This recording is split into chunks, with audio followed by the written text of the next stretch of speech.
Hey, everybody. Thank you so much for tuning in. We have an amazing guest, Jana Schmieding from Peacock's Rutherford Falls. She starred opposite Ed Helms. We're going to talk about what's it like being on a TV show. What is that transition in your life where you were just like Jana, education consultant, working for a nonprofit, going out for work, and they say, Jana, you're perfect for this show. You're going to write for it. And then they say, actually, we want you to be in it.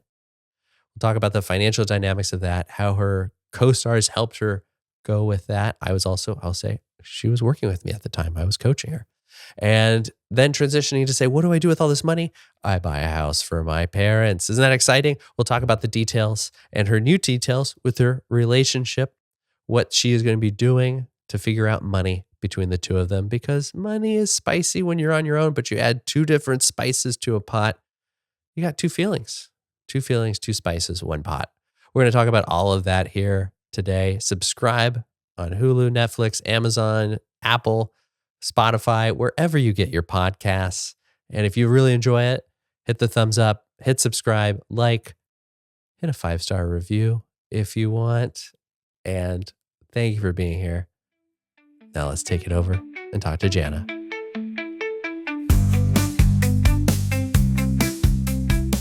Jana Schmieding, how are you? I'm well. Thank you for being on the podcast today. It's so good to see you. I've known you 15 years, living in New York. Oh my God. Yeah. Teaching. I just a sad improviser, also living in New York. Same. That's true. You were a teacher, though. You were inspiring people. That's arguable. So today, I'd love to hear, this is, how do you think about money? How did you learn about money? What is money to you? Because the way I think about it is that we have money in our life, and it kind of defines how we think about things, what we can and cannot do. And so first off, I'm curious, I know you grew up in Oregon. How would you say you learned about money? What would be the background, the first 20 years for Jana? Well, I mostly learned money from my grandfather. He was an educator, high school biology teacher, also Native, and he was sort of this child of the Great Depression who was a saver, very into personal finance. And he taught us how to earn our keep, that we would do chores and we would get an allowance for the work that we would do, like yard work and, housework and doing things for him and my grandmother. And so those were my early, and that was early years. We were getting an allowance for work as children. What were some of the things you were doing to get an allowance? Just weeding the yard and learning. It was basically also his way of teaching us how to keep our home, to how to function as, it was life skills, basically. That was my exposure to earning, I suppose. But also I grew up in a very middle class, lower middle class family in the 80s and 90s. I was in a 5-person family with a single income. My dad was also an educator, and my mom was a staff member in the school, but she didn't earn a teacher's salary. So it was an adult and a half's income. So we weren't wealthy by any stretch of the imagination. I had to get a job as a 15, 16-year-old girl. What was that part-time job? I was a barista. Wow. I was a little barista in the 90s. It was, I loved those jobs. I love making coffee. I also loved drinking coffee. And I felt even in my small town, it was just a hint of cool.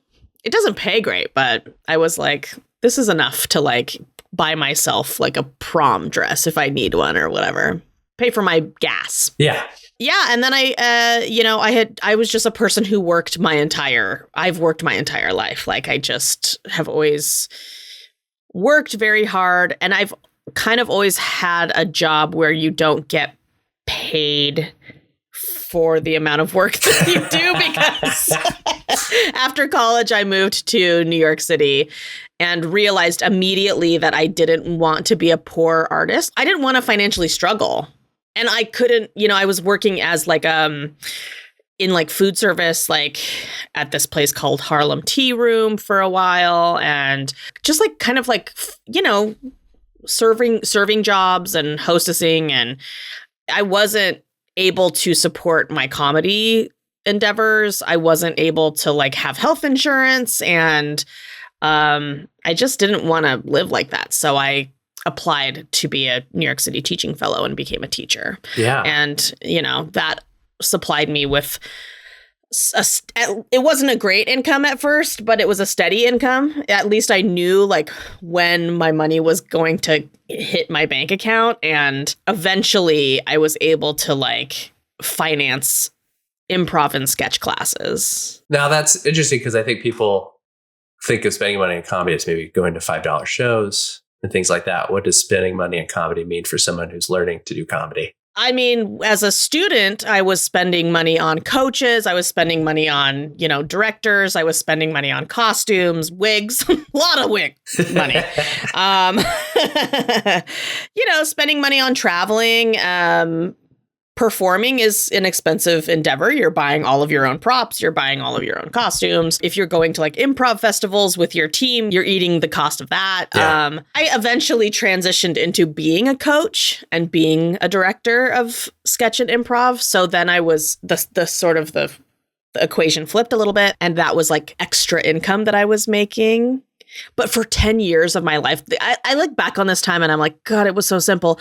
Yeah. I was just like, I had one W-2, and it was like, so tax season was so easy. Mm-hmm. But now it's all so different and complicated. So yeah, after New York in 2016, I moved to LA. I was very poor for about 2 to 3 years because even though I had a job at an education nonprofit to sort of supplement my move, I was trying to be a TV writer. I was trying really hard to like get my writing samples read.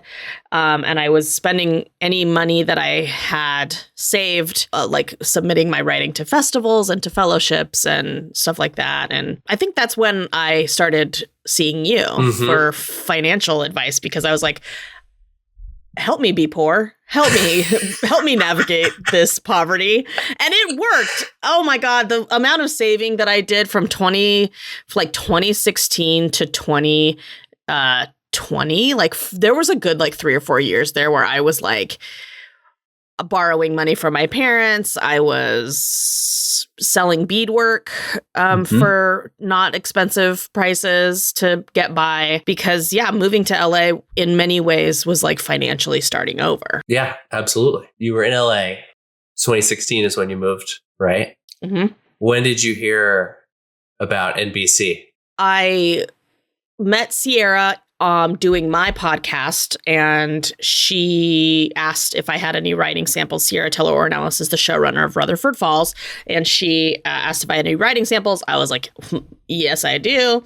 And by November of 2019, I heard from my manager who had signed me because of Rutherford Falls. I had heard that I got staffed, which is huge in January of 22. Yes. Like, that's what most writers want, to get in a writer's room for a show right there. Yeah, totally. That was the dream. And I was so relieved. I mean, honestly, financially, I was so relieved, because I was really like kind of had pushed past my limit of what I could bear. I was considering moving back to Oregon, moving in with my parents. And I was just like, I do not want to be poor. I don't want to be poor in LA. You had quit correct me if I'm wrong, had you quit the job, the education nonprofit, to go, I'm 100% going into on crafting my writing and building out packets? Yeah, because I was noticing, teaching and education is something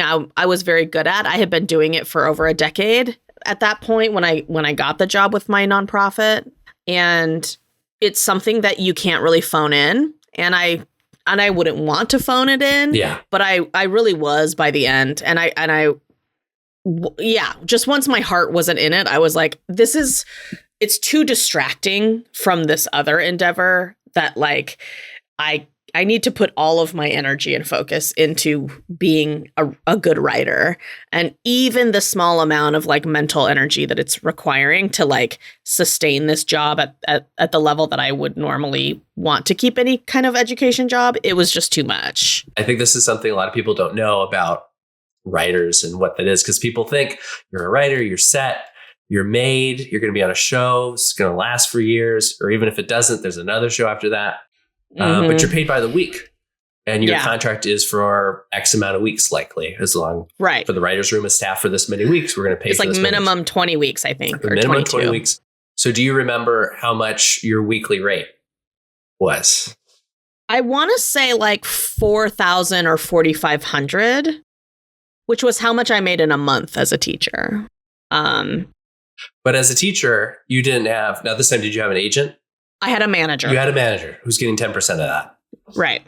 And then for a lot of folks, they have 10% goes to an agent, 10% goes to manager, 5% goes to a lawyer, maybe 5%. And I had a lawyer. I had a manager and a lawyer. So that's 15% of that 4,000. And then taxes are also taken out after that. Right. So good money. Certainly different from being a teacher. Yeah, it's sort of like earning a teacher's salary in 22 weeks. And it gave me this illusion of like wealth, you know? Yeah. But also, I mean, important to my story is that I eventually got cast on Rutherford Falls as a lead. Yeah. Which was a completely different sort of financial stepping stone that I did not anticipate. I didn't understand. It moved me into a completely different tax bracket. Like it just was baffling. And to give some perspective on that, you get paid by the episode. Mm-hmm. At least in my contract, which was negotiated at sort of like, I didn't have any name recognition. I didn't have a lot of credits coming into this role. It was like my first lead role on TV. It was my first role on TV. And so I think I made that first season, I made $32,000 per episode. 10 episodes, which is a lot of money. To me, that is so much money. Yeah. How did your feelings around money change? How did your feelings around money change when either you started getting those checks or like just that whole year? I don't know. My feelings sort of changed in many ways, but I became more interested in things like investing, you know, things that like before I just didn't really feel like I had the kind of income that would facilitate that. But I immediately became really concerned with how am I saving? How am I putting this toward a retirement? Like, how am I like actually able to put money away for the things that I was able to plan for the future, really was what I realized in, you know, in hindsight, I'm like, yeah, I just needed that level of income to understand that like I could put money toward my future instead of just like surviving and getting by. Yeah. And, you know, I'm able to do things that I love to do, like eat at nicer restaurants. Yeah. You know, like spend money. I still don't think I'm the kind of person who is just like money, you know, whatever. Like I still kind of hoard my money, but the nature of this industry is very hot and cold. I am you know, we had a whole strike last year and I basically like went into financial hiding kind of during the strike, you know? So wait, tell me about that. What is financial hiding for you? I just like did not spend a lot of money. Okay. Like, you know, and I sort of hid from the reality of what was happening because it was scary. That's interesting because it sounds like you battened down the hatches. You secured, you hoarded. That surprised me because I would say that's not hiding. I would be like, oh my gosh, there's no work out there. I need to bring down savings. So tell me why you think that's hiding. I'm not doubting you, but I want to hear more about that. like slowed down my spending. I guess it feels like hiding because I sort of like hid from the reality that I wasn't making any money, you know?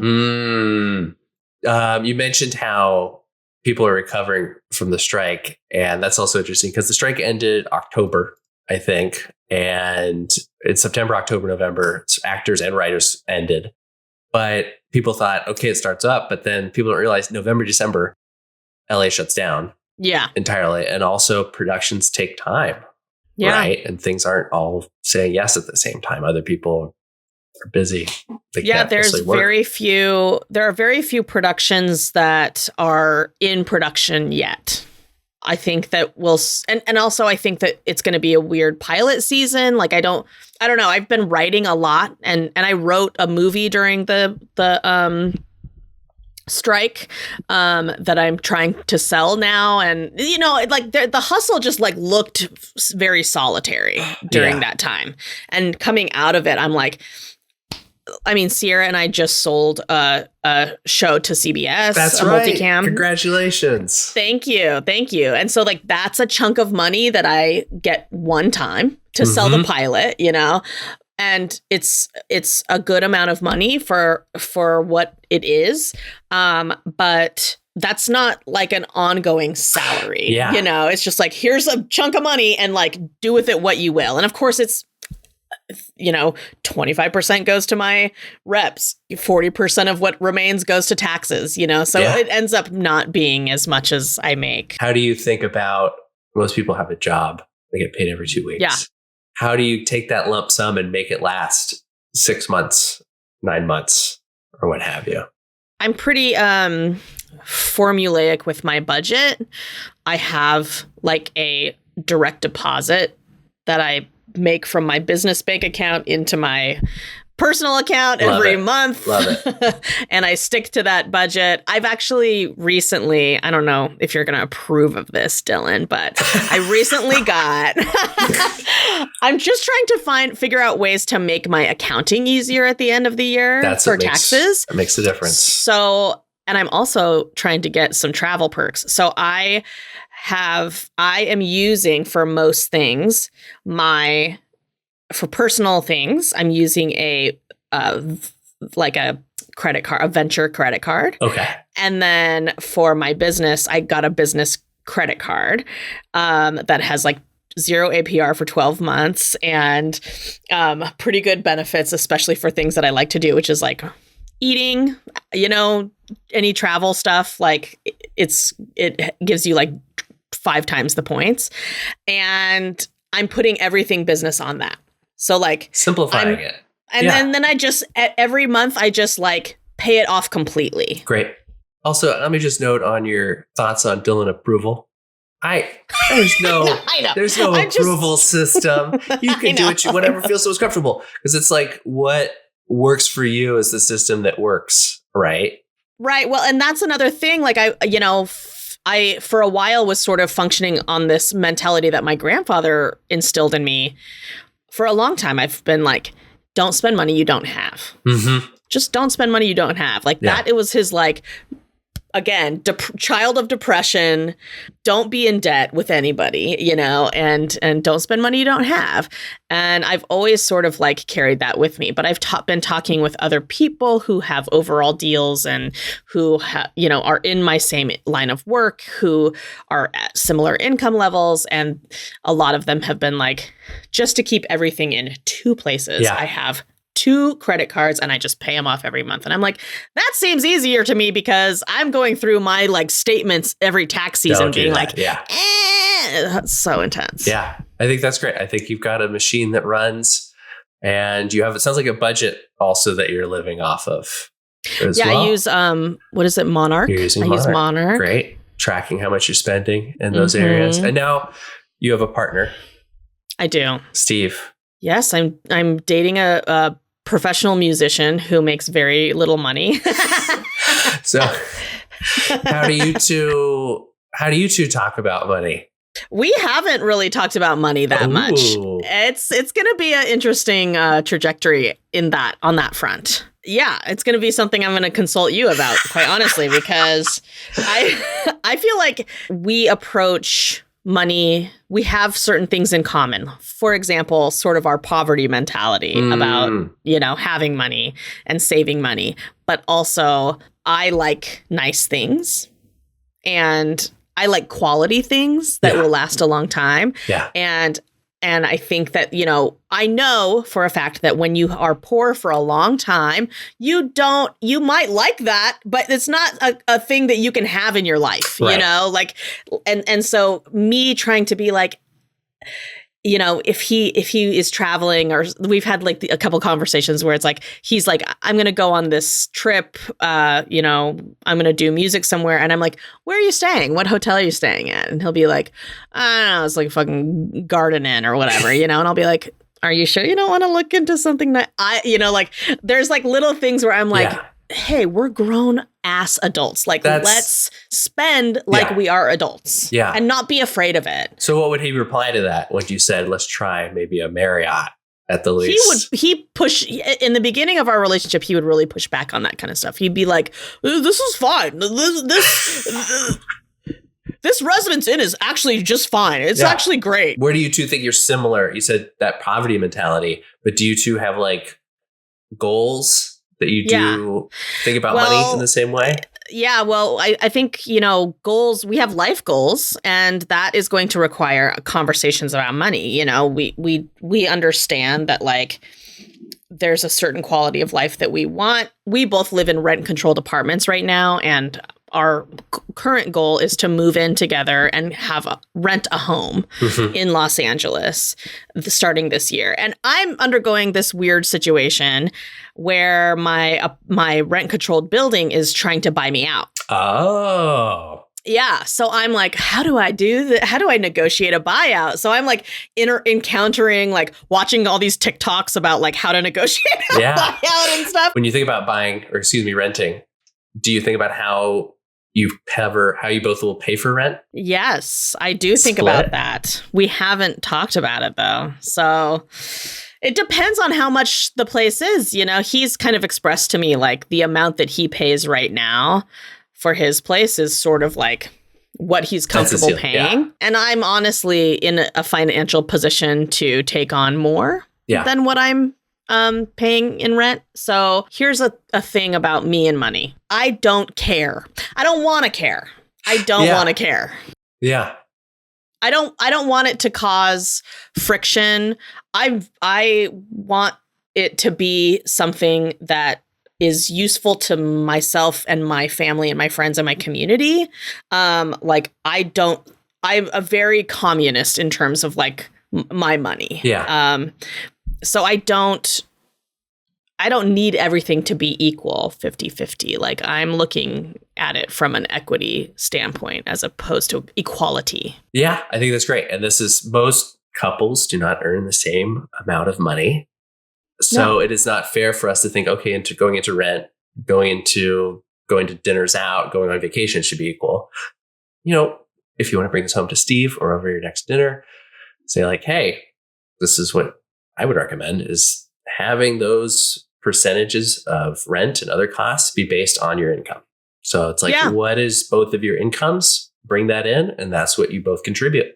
That is an equitable way to do it. And it's also clean. Like, spreadsheets and numbers are part of finances, but it's also the emotional side. It's like, what makes us feel good? What makes us not stressed? Right. There are numbers that can get us to be stress-free about money.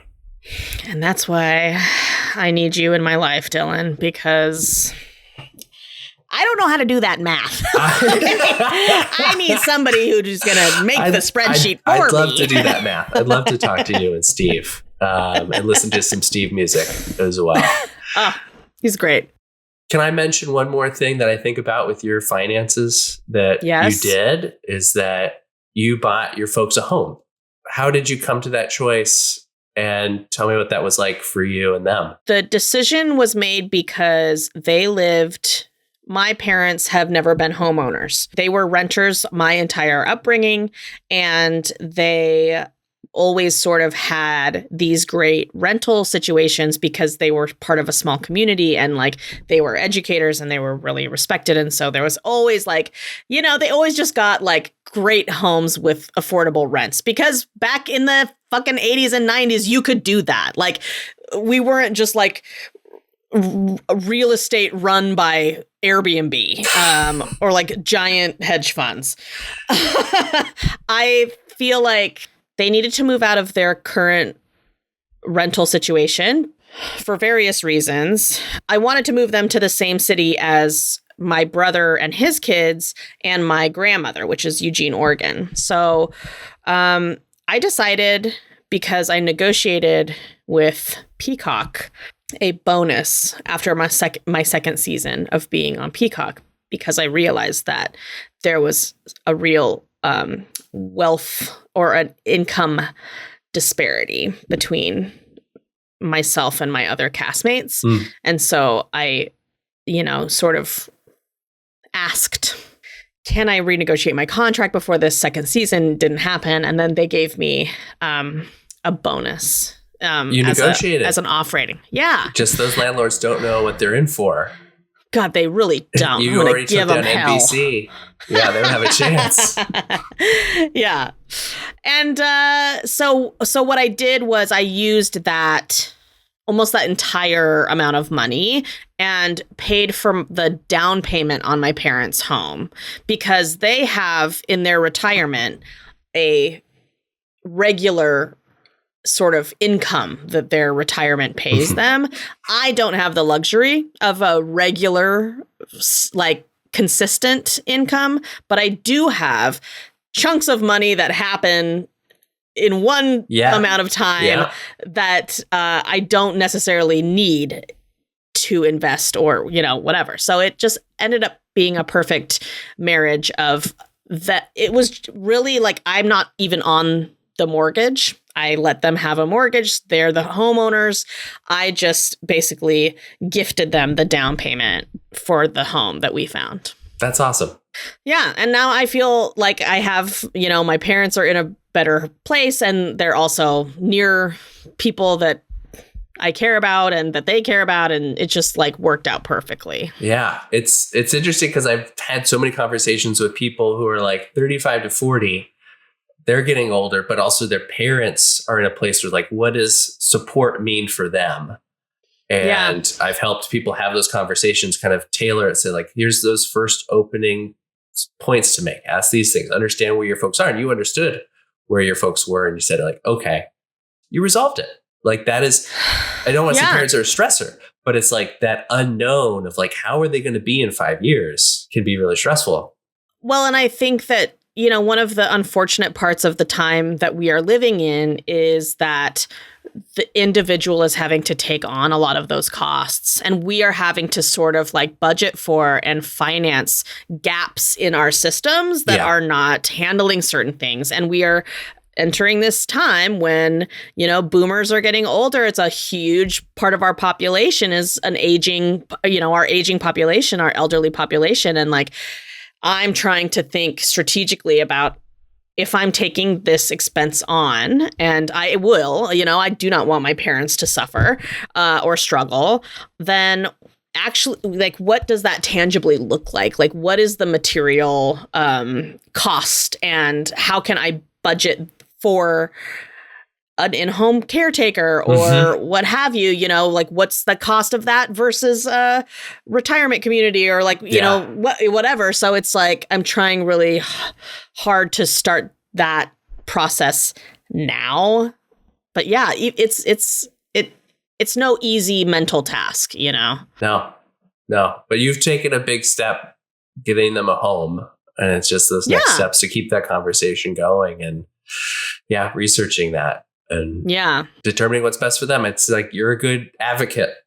Yeah. And you know, they have helped me in my career. It's very reciprocal. Like they supported me when I was super poor in 2016 through 2019, like they were there for me. So like that's what family's for. Like that's what money means to me, is like it's there when we need it, and I make enough of it that I can share it. I would rather use it for my own peace of mind and for the peace of mind of those that I love. Thank you so much for listening. If you enjoyed the episode, please take a moment to rate and review the podcast wherever you're listening, or subscribe on YouTube. Your rating means the world to us, especially as we launch this podcast baby into space.